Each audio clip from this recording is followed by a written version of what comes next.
Muy buenos días, mi familia. Qué increíble es estar, como dije antes, acá reunidos, adorando a Dios todos juntos. Espero que todos hayan disfrutado tanto de la bienvenida, como también de las buenas noticias, como de las comiditas. Amén. Espero que no se hayan llenado mucho. Amén. Y que puedan pasarse esa comida con la palabra de Dios. Amén. Es interesante. Bueno, mi nombre es Juan Carlos Arias. Muchos ya me conocen. Junto a mi esposa Juliana Arias, esta increíble mujer que está acá sentada al frente, tenemos el honor de servir tiempo completo acá en la iglesia. Amén. Es increíble, es un honor. Y yo me he estado preguntando muchas veces, ¿qué es ir a la iglesia? ¿Qué es ir a la iglesia? Tú le preguntas a una persona religiosa y le preguntas muchas veces, me ha pasado, le pregunto a una persona si es espiritual o si es religiosa y me dice, sí, yo voy a la iglesia. Pero ¿qué es ir a la iglesia? En el mundo, ir a la iglesia es ir a un lugar donde se predica la palabra, ir a un lugar donde vas a escuchar la Biblia. Lamentable, el término iglesia ha sido tergiversado por el mundo y ahora todos piensan que ir a la iglesia es ir a un lugar. Pero yo quiero animarte con este dato curioso. Realmente la palabra iglesia en la Biblia es eclesia. ¿Qué significa qué? La asamblea de los llamados. Asamblea de los llamados. ¿Qué quiere decir? Que la iglesia no es un lugar. La iglesia son las personas. Pero cualquier persona, no. El grupo de verdaderos discípulos de Jesús. Eso es la iglesia. La iglesia no es un lugar. Tú no vas a la iglesia, tú eres la iglesia. Cuando eres parte ¿de qué? Del grupo de discípulos. ¿Están conmigo? La iglesia, no hay tal cosa como ir a la iglesia. Y cuando las personas dicen voy a la iglesia, no entienden que bíblicamente y espiritualmente qué significa. Pero vamos a ir a la escritura que nos va a explicar también qué es la iglesia en Efesios 2, versículo 19. Vamos, amor.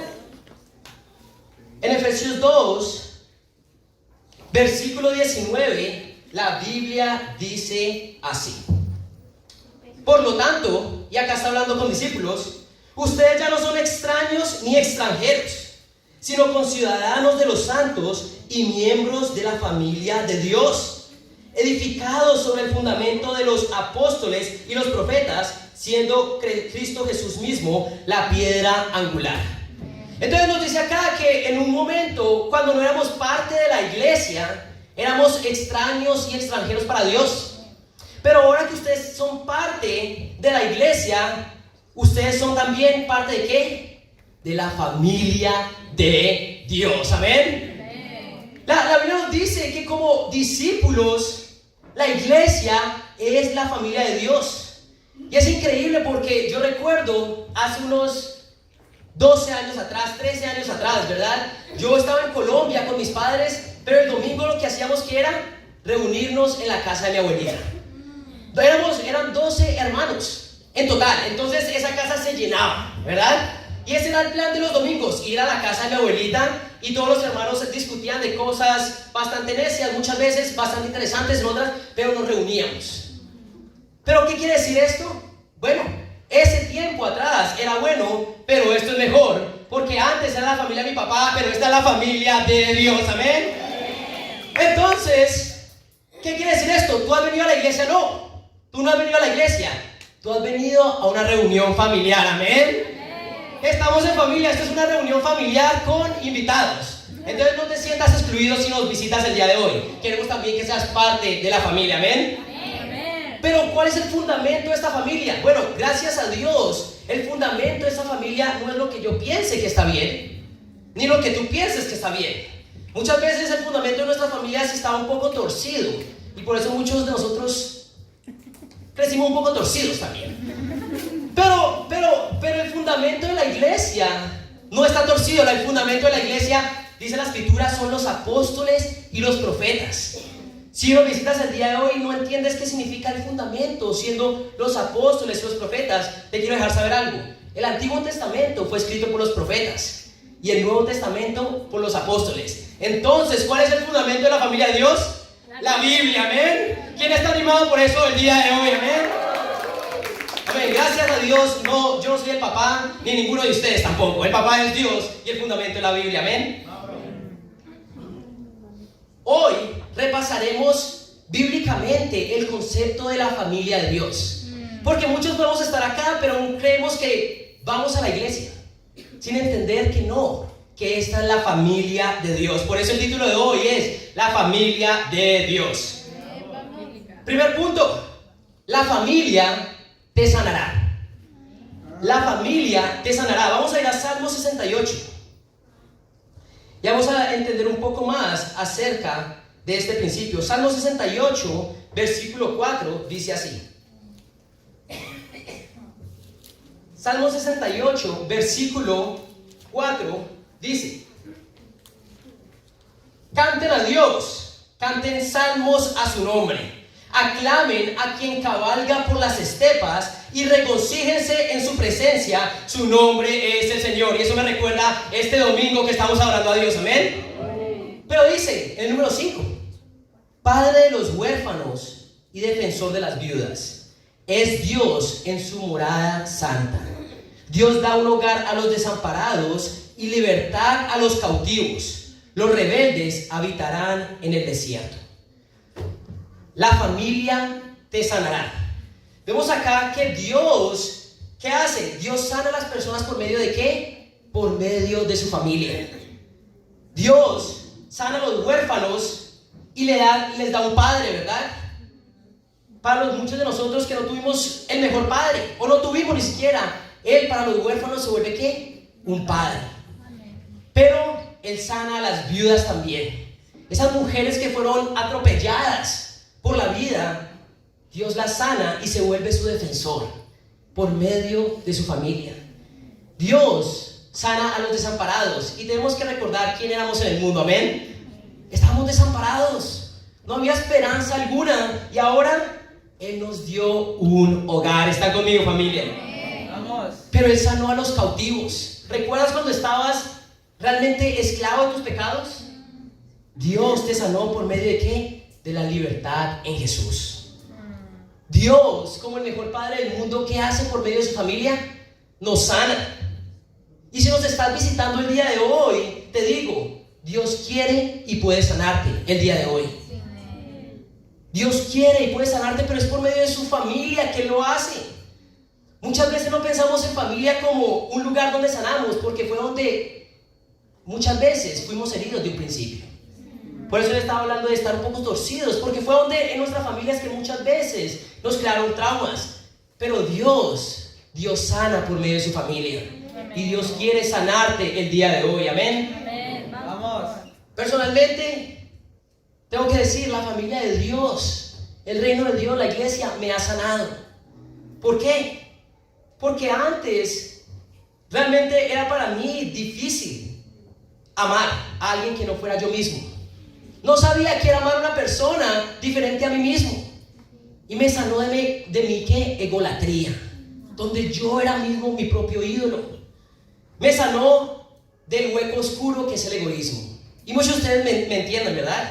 Esa inhabilidad de poder sentir por las demás personas. El egoísmo. ¿Y qué? Me enseñó que era trabajar en equipo. Amén. Me sanó de mi orgullo, de pensar que yo podría solo. Hoy quiero realmente hablar con los discípulos, esas personas que ya tomaron la decisión de seguir a Jesús. A veces se nos olvida que lo que Dios ha hecho por medio de su familia.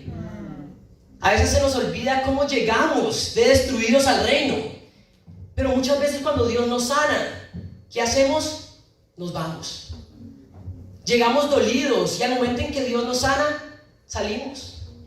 Es triste ver muchos hermanos y hermanas que llegan supremamente heridos al reino y Dios les da una esperanza nueva. Personas completamente tímidas que se volvieron después extrovertidas y usaron esa sanación para buscar el mundo. Dios nos va a sanar, pero muchas veces nos olvidamos que fue por medio de su familia que lo hizo. Se nos tiende a olvidar que lo que la familia de Dios ha hecho en nuestras vidas. Amén. Recuerda cómo era tu forma de amar antes de llegar a la familia de Dios. Recuerda qué tanta misericordia tenías con las demás personas antes de llegar a la familia de Dios. Recuerda cómo era tu vida antes de estar en la familia de Dios. Dios habla por medio de su familia. Algo que Satanás odia es el concepto de familia. Satanás odia el concepto de familia y él sabe que la familia es el núcleo de la sociedad. Entonces, ¿qué va a hacer? Atacarlo.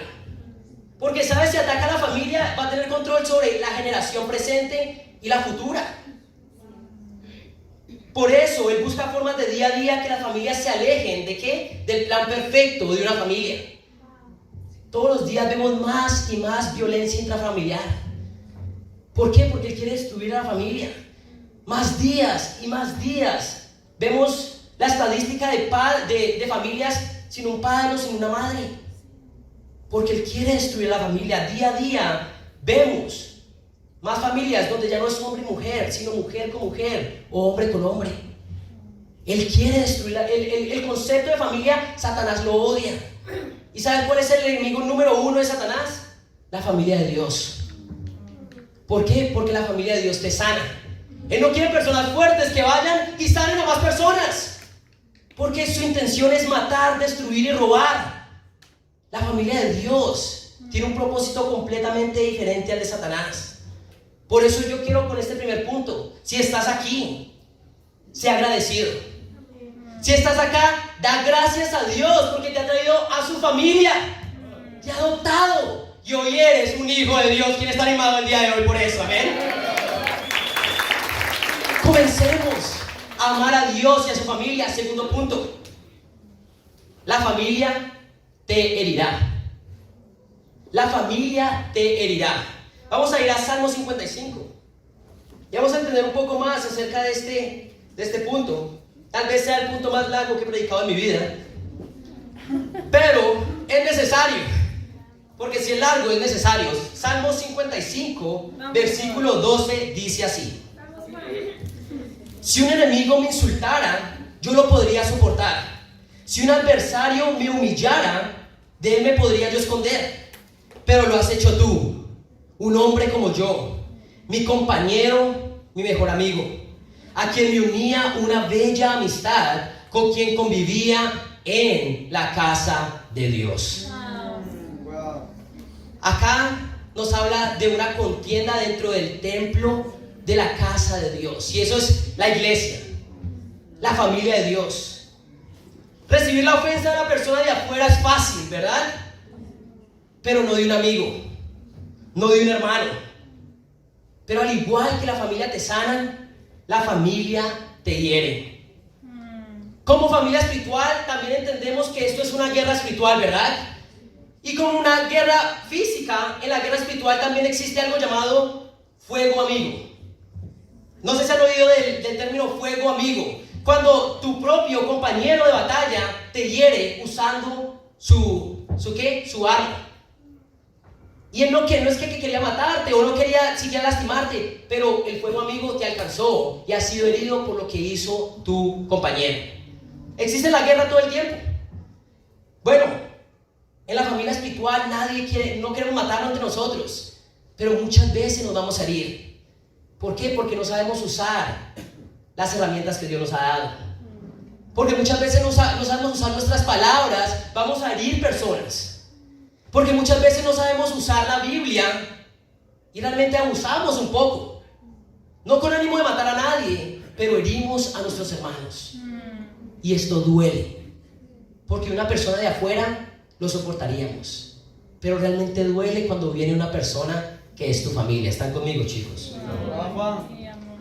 A veces no usamos la sabiduría que Dios nos ha dado y herimos a las personas. La familia te hiere.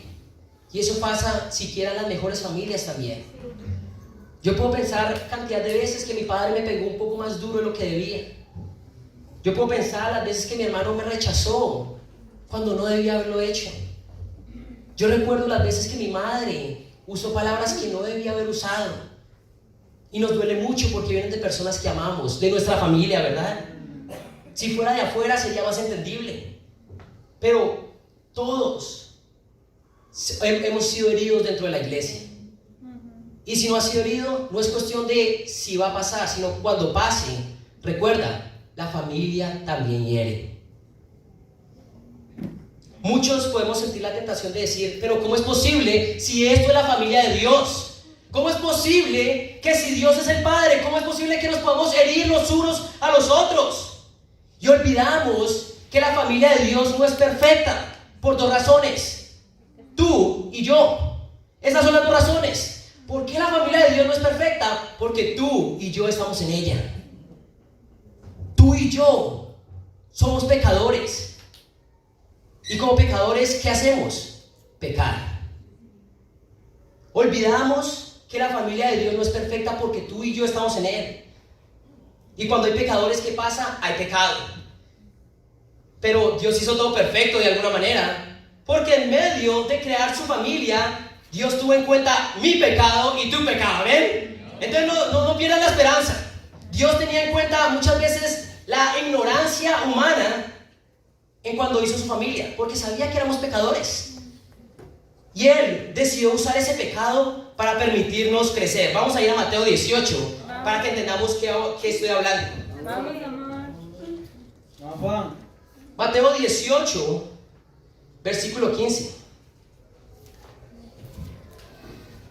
Mateo 18, versículo 15, dice así: si tu hermano peca contra ti, sí, hay una escritura que dice si tu hermano peca contra ti, y Dios sabía que iba a pasar, por eso nos dio instrucciones, amén. Dice, si tu hermano peca contra ti, ve a solas con él y hazle ver su falta. Si te hace caso, has ganado a tu hermano. Pero si no, lleva contigo a uno o dos más, para que todo asunto se resuelva mediante el testigo de 2 o 3 testigos. Si se niega a hacerles caso a ellos, díselo a la iglesia. Y si incluso a la iglesia no le hace caso, trátalo como si fuera un incrédulo o un renegado. Amén. Dios, cuando creó su familia y empezó su familia, Él tuvo en cuenta el pecado que tú ibas a cometer hacia los hermanos y el pecado que los hermanos iban a cometer hacia ti. Y nos dio pasos cuando pecáramos unos contra otros. ¿Y cuál era el paso cuando tu hermano peca contra ti? Ve a solas con él y hazle ver su falta. ¡Wow! ¡Wow! Yo sé, ¡wow! ¿Verdad? Habla con él, llámalo a solas y habla con él. Así de fácil. Pecaste contra mí, ven que tenemos que hablar. La mayoría de cosas terminarían ahí se terminarían todos los problemas. Este paso, cuando es bien hecho, resuelve la mayoría de problemas en la iglesia. ¿Amén? Cuando se hace bien este paso, en vez de ver cosas malas, creceríamos en amor y en unidad. Porque ese era el propósito de Dios desde un principio. Ok, si hay dos pecadores van a pecar. Ok, ¿cómo puedo usar el pecado? Bueno, que se hablen y que al final puedan ser más amorosos el uno con el otro después del pecado. Pudiera estar en unidad después de su pecado. Dios es un genio. Solo tienes que ir y hablar con el hermano que pecó contra ti. Pero muchas veces, hermanos y hermanas, en vez de leer esta escritura y seguirla, creen que esta escritura se trata de llenar el espacio en blanco. Tu hermano peca contra ti, ve y dile a tu mejor amigo. Ok, no, tengo que llenar ese espacio. Si peca contra mí, cuéntale al hermano o la hermana que no tiene que ver nada con el problema. A veces creemos que esto se trata de llenar el espacio en blanco con lo que nosotros creemos que se necesita hacer para solucionar un problema. Y muchas veces somos bien creativos. ¿Para qué? Para desobedecer la escritura y no seguirla. Si peca, habla con todos menos con el hermano que pecó contra ti. Si hiciéramos lo que la Biblia dice, la gran mayoría de problemas terminarían en el paso 1. ¿Amén? Pecaron contra ti. Ok, ve, llamo al hermano, habla solas. Y lo probablemente es que el hermano cambie, porque el hermano no tiene intención de matarte a ti ni tú de matar a tu hermano. Se arreglaría ahí y los dos crecerían aún más después del pecado. ¿Están conmigo, chicos? Pero muchas veces somos bien creativos en cómo lidiar de una manera no bíblica con el pecado. Y lamentablemente, y la que más común he visto es: si peca contra ti, no digas nada. Alimenta el dolor y que esto se convierta en amargura. Esto es lo que más he visto. Ok, pecan contra ti, no voy a decir nada, voy a seguir alimentando ese dolor y que se convierta en rencor y en amargura. Y al final, cuando las cosas no se hacen de la manera que la Biblia dice, dejamos que esta ofensa crezca, ¿verdad? Y se crean amarguras y distanciamiento entre las personas. Yo puedo entender que en la familia, en nuestras familias físicas o en el mundo, actuáramos así. ¿Por qué? Porque en el mundo nos lastiman. Ok, aléjate de mí. No tengo nada que ver contigo. O estás pecando contra mí, creo una amargura contra ti. En el mundo entiendo que eso es normal. Pero mientras el mundo te dice, si pegan contra ti, aléjate. Dios te está diciendo, si pegan contra ti, acércate. Acércate. El mundo te dice, pegan contra ti, aléjate de esta persona. Pero Dios te dice, pegaron contra ti, acércate aún más a esta persona. Vamos a ir a Hebreos 12, familia.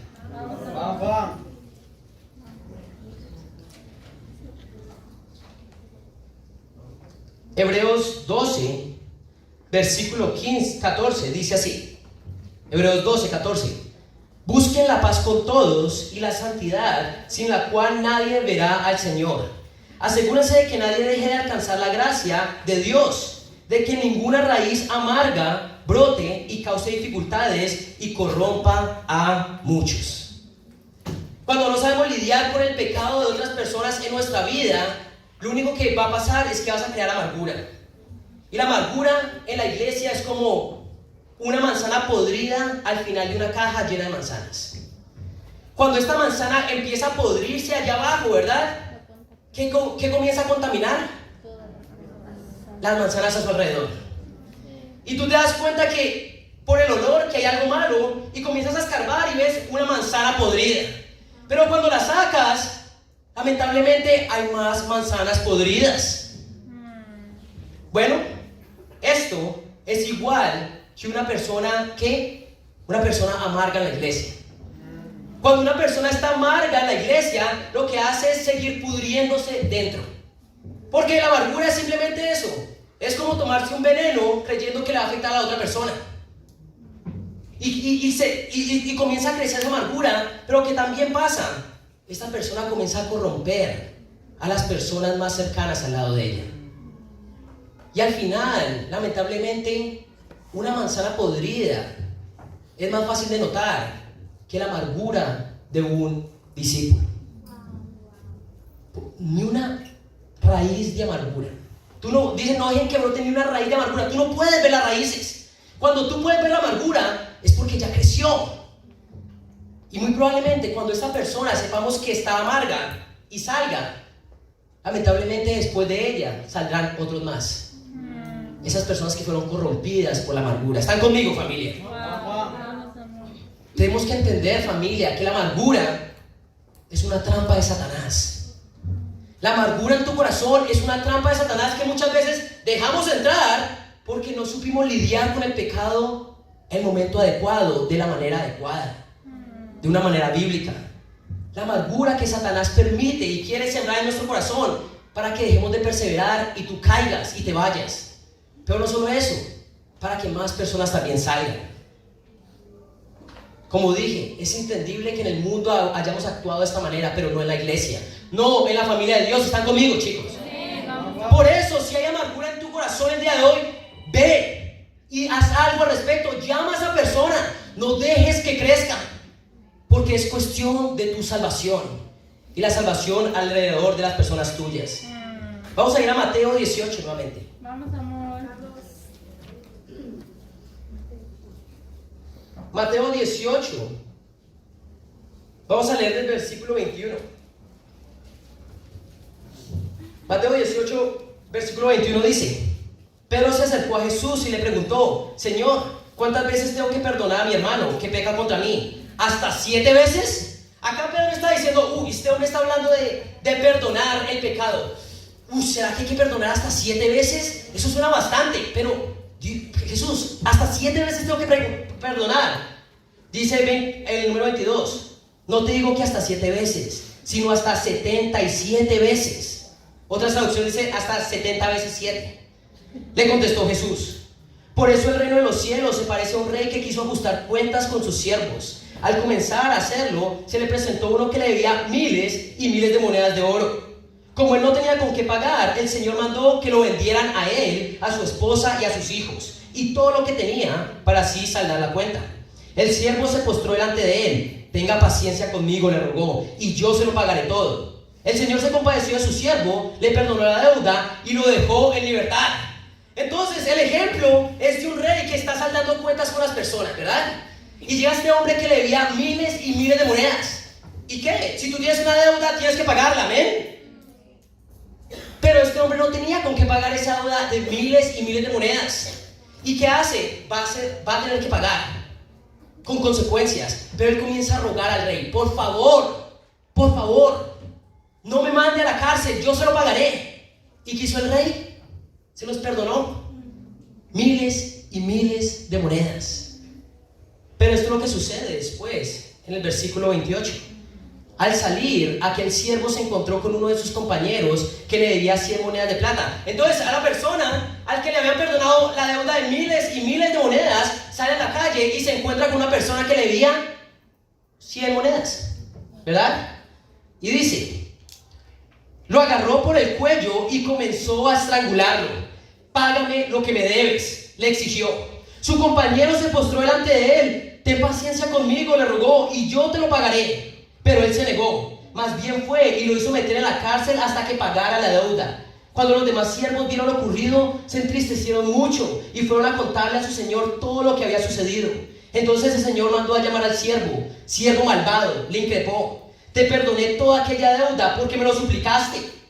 ¿No debiste tú también haberte compadecido de tu compañero, así como yo me compadecí de ti? Y enojado, su señor le entregó a los carceleros para que lo torturaran hasta que pagara todo lo que debía. Así también mi Padre Celestial los tratará a ustedes, a menos que cada uno perdone de corazón a su hermano. Lamentablemente, muchas veces, cuando hay rencor en nuestro corazón, cuando no sabemos lidiar con el pecado de las personas, creemos que tenemos el derecho de guardar rencor contra los demás. Cuando hemos sido lastimados, muchas veces creemos que podemos guardar rencor con los demás. Pero el perdón, familia, es una cuestión de salvación.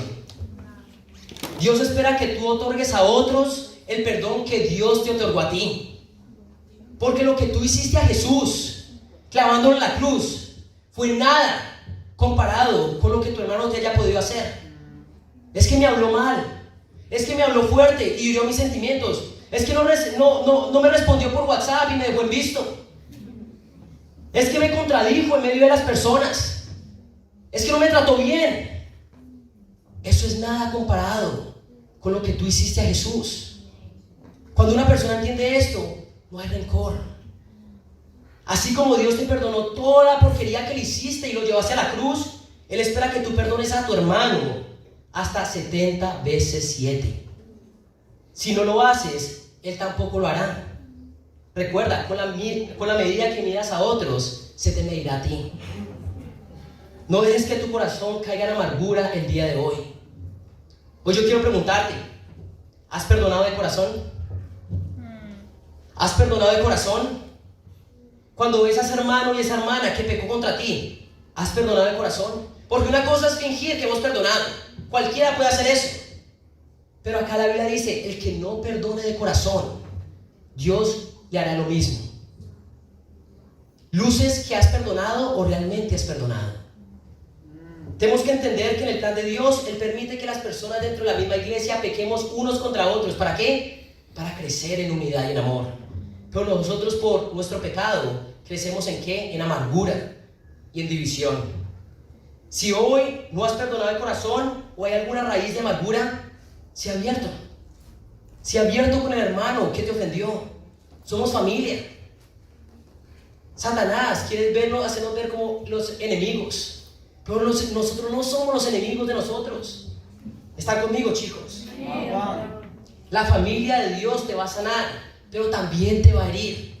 Y esto Dios lo planeó para que todos crezcamos en amor y en unidad. Amén. Tercer punto: la familia te radicalizará. La familia te radicalizará. Vamos a ir a Nehemías 4.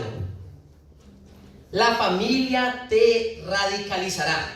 Bueno, ¿qué es radicalizar? Bueno, ser radical, tomar decisiones radicales. Y en Nehemías, capítulo 4, vamos a leer el versículo 6. ¿Siguen acá conmigo, chicos? Amén, perfecto. Nehemías 4, versículo 6. ¿Cuál es el contexto de esta escritura? Ustedes saben, el pueblo de Israel, por su pecado, fue llevado y esclavizado por Babilonia. Pero después de un tiempo, bueno, los babilonios destruyeron el templo, destruyeron toda la ciudad. Pero después de un tiempo, el rey envía a Nehemías a comenzar a reconstruir ¿qué? Las murallas de la ciudad, volver a construir el pueblo de Dios. Y esto es lo que pasa en el versículo 6, hablando Nehemías. Nehemías 4, versículo 6, dice así: continuamos con la reconstrucción y levantamos la muralla hasta media altura, pues el pueblo trabajó con entusiasmo. Amén. Qué increíble es cuando todos trabajan en equipo y con entusiasmo. Amén. Pero cuando Sanbalat y Tobías y los árabes, los amonitas y los asdodeos se enteraron de que avanzaba la reconstrucción de la muralla y de que ya estábamos cerrando la muralla y de que ya estábamos cerrando las brechas, se enojaron muchísimo y acordaron atacar a Jerusalén y provocar disturbios en ella. Oramos entonces a nuestro Dios y decidimos montar guardia día y noche para defendernos de ellos. Acá Nehemías quería hacer algo increíble por Dios, quería reconstruir las murallas. ¿Y qué? Todas las personas que vinieron con él comenzaron a trabajar fuertemente. Estaban trabajando con entusiasmo. Pero tú tienes que entender algo. Cuando tú quieras hacer algo grande por Dios, va a venir persecución. Puedes tenerlo por seguro. Si tú quieres hacer algo increíble, cuando estés pasando por persecución es porque estás haciendo algo increíble por Dios. Y ellos ya no solo tenían que prepararse para construir, pero sino también para defenderse al mismo tiempo. Ellos tenían que construir el templo, pero a medida de eso, defenderse también. Vamos a seguir leyendo en el versículo 10. Dice: por su parte, la gente de Judá decía: los cargadores desfallecen, pues son muchos los escombros, no vamos a poder reconstruir esta muralla. Y nuestros enemigos maquinaban: les caeremos por sorpresa y los mataremos, así haremos que la obra se suspenda. Entonces, en medio de la persecución, en medio de los enemigos atacando, ¿qué estaban estas personas, estos hermanos, estas personas de Judá, que debían estar trabajando con entusiasmo? ¿Qué estaban haciendo? Estaban diciendo: no vamos a poder. En medio del trabajo duro, en medio de la persecución, ellos estaban diciendo: esto es muy difícil, no creo que vamos a hacer esto. Estas son las personas que más se quejan, los que no estaban haciendo nada. Y lamentablemente la iglesia puede ser igual. ¿Quiénes son los que más se quejan? Los que menos están haciendo.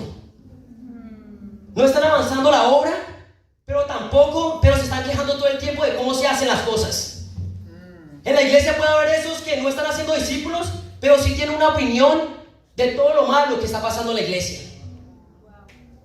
Para esos hermanos y hermanas les dedico Mateo 12:30.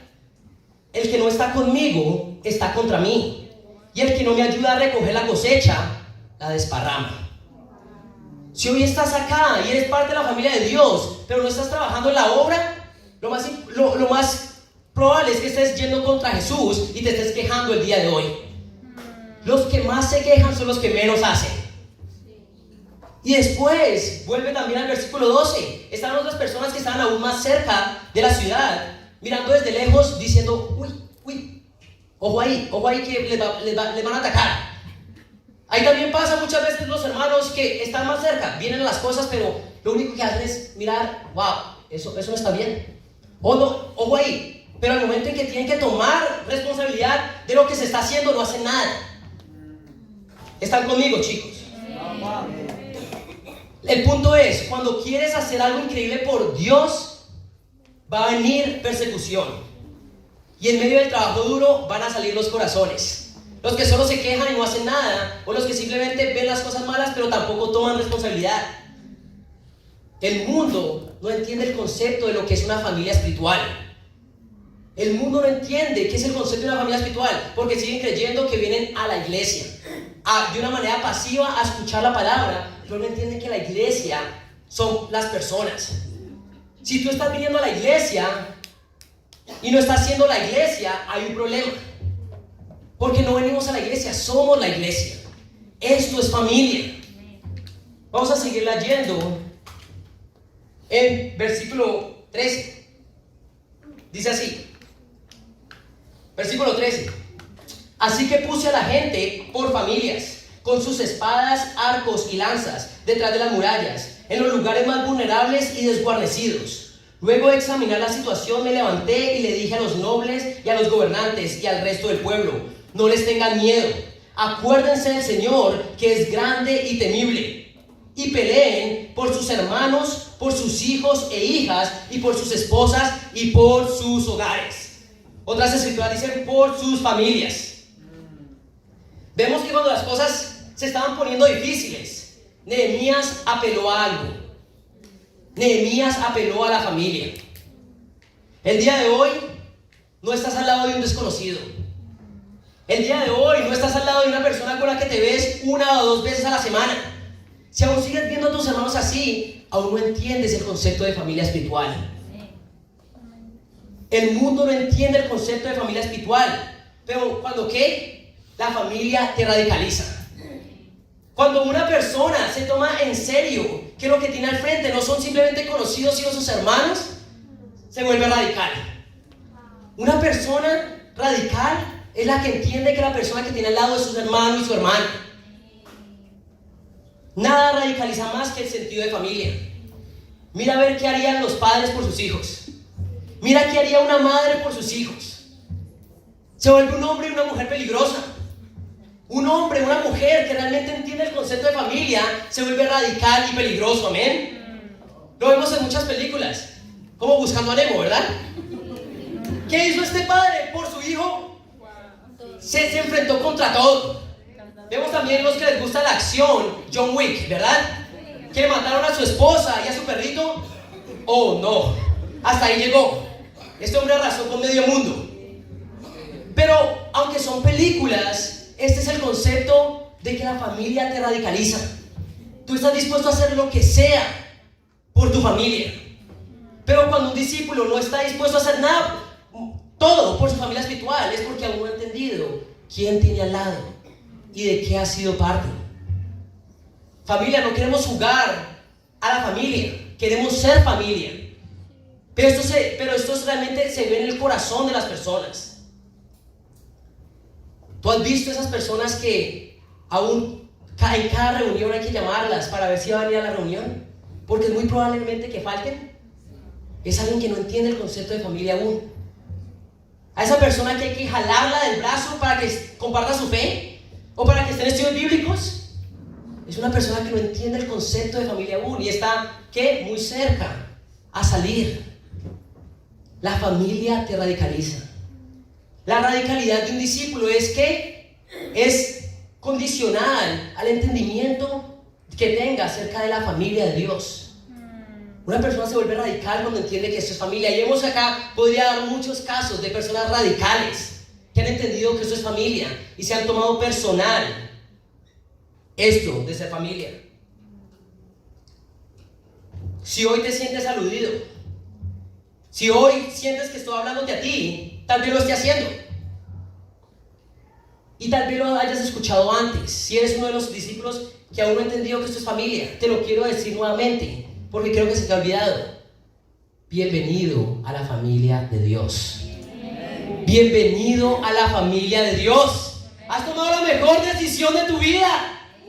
Te has unido a una familia que te va a sanar, pero también te va a herir. Pero sobre todo te va a radicalizar. Y puedes estar plenamente seguro que vamos a hacer cosas locas para salvar a Lima, al Perú y a todo el mundo, amén. Porque eso es familia, esto es la familia de Dios. Entonces, si te dan miedo las cosas, si te dan miedo luchar, bueno, amárrate el cinturón, porque nos vamos a radicalizar. ¿Están conmigo, chicos? Hoy quiero animarte. La única manera de hacer cosas radicales es cuando entiendes que esa persona que tienes al lado es tu familia, es tu hermano y es tu hermana. ¿Están conmigo, chicos? Prepárate, porque la familia te radicaliza. Cuarto punto, la familia te salva. Vamos a ir a Hebreos 11. Hebreos 11, vamos a leer versículo 7. Hebreos 11, vamos a ir al salón de la fama de la fe, ¿verdad? Y acá están todos los mejores ejemplos de lo que fue la fe en los tiempos antiguos. Y en Hebreos 11, versículo 7, vamos a hablar de Noé. Dice así, cuarto punto, la familia te salva. Por la fe, Noé, advertido sobre las cosas que aún no se veían, con temor reverente, construyó un arca para salvar a su familia. Por esa fe, condenó al mundo y llegó a ser heredero de la justicia que viene por la fe. Para los que no entienden, Noé fue un hombre que construyó un arca donde metió a una pareja de animales de toda la tierra y a su familia. No entendemos, pero Noé trabajó por más de 80 años haciendo una arca. Todos los días se levantaba y trabajó por más de 80 años en una arca. Perseveró, trabajó, siendo fiel y constante. ¿Por qué? Dice ahí, por temor reverente, para que su familia fuera salva. La familia te salva. Muchos de nosotros hemos sido salvos gracias a la familia. Muchas veces, a pesar de la persecución que él pudo haber enfrentado en su familia, él no paró de construir. Yo imagino a su esposa, ¿otra vez vas a trabajar en ese barquito? ¿Otra vez? Llevas 50 años y nada ha pasado. O me imagino a sus hijos, mi papá está loco. ¿Por qué está haciendo eso? Pero él sabía que era para salvar a su familia. Él quería salvar a su familia. La familia de Noé pudo ser salva porque él amaba a su familia. Y hoy quiero que empecemos a pensar en nuestras familias físicas también. La única manera de realmente salvar nuestras familias físicas es permaneciendo acá dentro del arca. Acá nosotros estamos construyendo el reino de Dios, pero a medida que lo vamos construyendo, ¿qué estamos haciendo? Invitando a las personas. Y queremos que un día nuestras familias se monten a la barca, sean parte de la familia de Dios. Amén. Un ejemplo que me inspira de familia que salva a nuestra hermana María Carmen. Amén. Para los que no saben quién es nuestra hermana María Carmen, está ahí y es una universitaria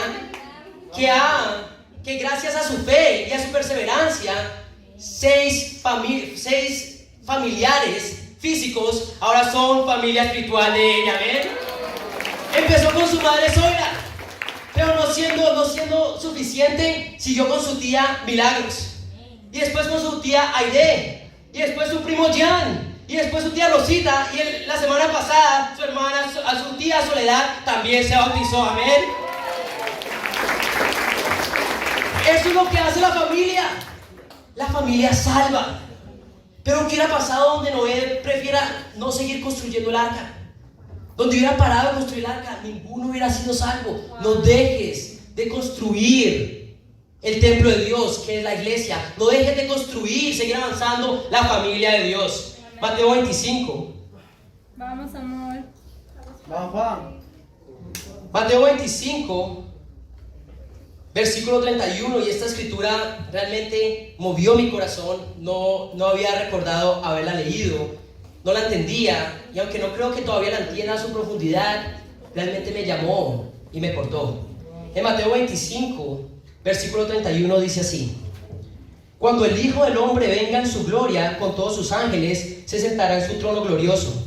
Todas las naciones se reunirán delante de él, y él separará a unos de otros, como separa el pastor las ovejas de las cabras. Pondrá las ovejas a su derecha y las cabras a su izquierda.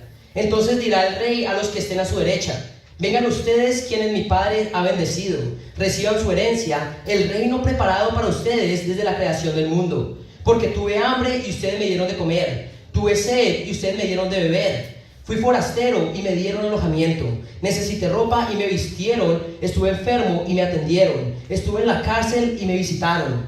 Y le contestarán los justos: Señor, ¿cuándo te vimos hambriento y te alimentamos, o sediento y te dimos de beber?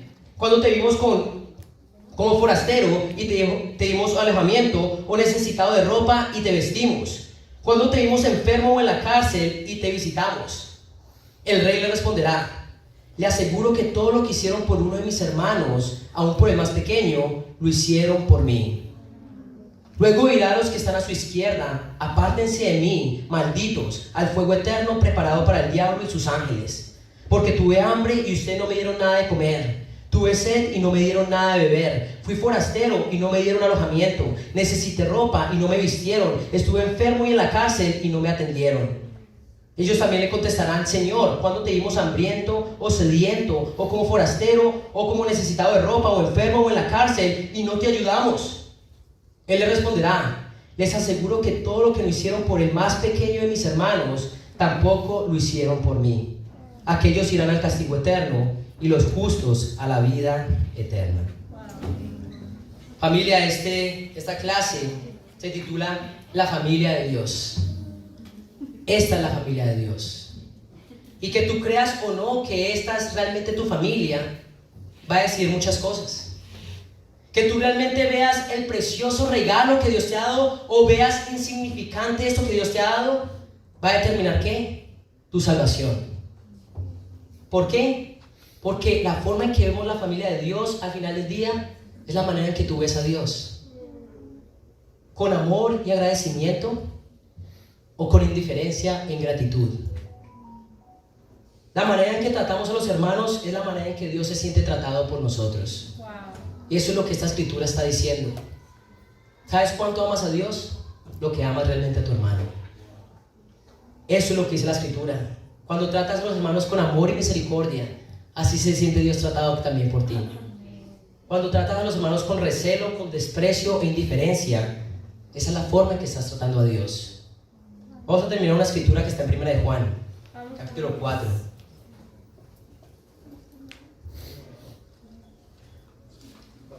Primera de Juan, capítulo 4, versículo del 20 al 21.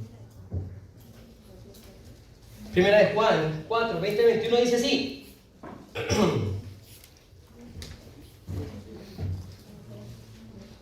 Dice: si alguien afirma yo amo a Dios, pero odia a su hermano, es un mentiroso, pues el que no ama a su hermano, a quien ha visto, no puede amar a Dios, a quien no ha visto. Y Él nos ha dado este mandamiento: el que ama a Dios, ame también a su hermano. Familia, el amor que tengamos entre nosotros determinará el amor que tú tengas a Dios. La familia de Dios nos salva. Amén. Por eso, en conclusión, hermanos, hoy podemos estar sentados acá y olvidarnos lo que Dios nos ha dado. Hoy podemos estar acá y olvidarnos con quién estamos. Mira al lado tuyo, mira a tu lado, de tu izquierda y derecha, al frente y atrás. Es tu familia espiritual. No vinimos a la iglesia, a un lugar donde se habla de Dios, vinimos a ser iglesia, amén. Vinimos acá a amarnos, porque por nuestro amor las personas allá afuera nos reconocerán como su familia. Somos lo más preciado que Dios tiene acá en la tierra, pero se nos puede olvidar. Hoy hemos visto 4 características de la familia de Dios, 4 características bíblicas. Primero, la familia de Dios te va a sanar. La familia de Dios te va a sanar. Pero también, ¿cómo lo va a hacer? También te dirá, amén. ¿Por qué? Porque tú y yo estamos acá, amén, y los dos pecamos. La familia de Dios te radicalizará. Nunca imaginaste hacer lo que estás haciendo ahora por la iglesia, porque antes no entendías qué era la iglesia. Pero la familia te salvará. Y cada una de esas cualidades es una gran bendición de Dios. Sigamos adorando a nuestro Padre en este domingo de familia, y que para Él sea toda la gloria, amén.